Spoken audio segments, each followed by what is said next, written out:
overhear when someone didn't know you understood their language. This happened when I was taking a gap year and backpacking through Europe. I was on this regional train from Milan to Zurich, and TBH, I was exhausted. I'd been traveling for almost 3 months straight, living off pasta and cheap wine, and just wanted to get to my hostel and crash. The train was pretty empty, just me and maybe 10 other people spread throughout the car. I had my headphones in but wasn't playing anything, just using them as my universal don't talk to me signal. 2 guys in their late 20s got on at one of the smaller stops and sat across from me. They were both tall, one with dark hair, Ray, and one with this really distinctive scar above his eyebrow, Finn. At first I didn't pay much attention, just scrolling through my phone and planning which sites to see in Zurich. But then I heard them start speaking in Italian, and I kinda perked up because I'd been studying Italian for years. My nonna is from Sicily, and she refused to speak English at home when I was growing up, so I'm actually pretty fluent. Ray said something about me being alone, and I felt that immediate ick feeling every woman knows. But I kept my face neutral, pretending I was just another clueless American tourist. Then Finn mentioned how I looked tired and probably wouldn't put up much of a fight. That made my heart start racing, but I forced myself to keep scrolling through my phone like nothing was happening. I noticed Ray taking a photo of me with his phone while pretending to text. That sent chills down my spine. Was he sending my picture to someone? I angled my face away and pulled my hoodie up slightly, trying to seem casual about it. Finn asked Ray if they should do it on the train instead, since it was so empty now.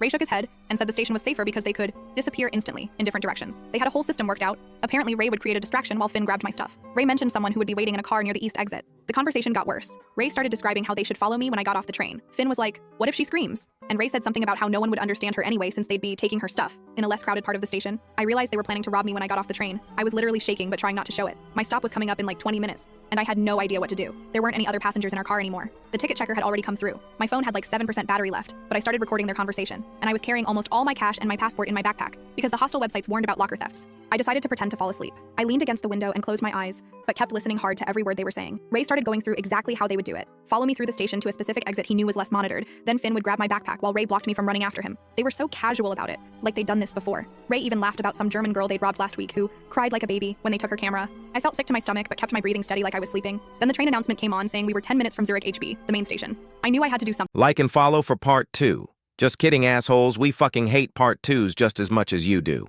Due to the high volume of video requests, priority will go to those that subscribe to my YouTube.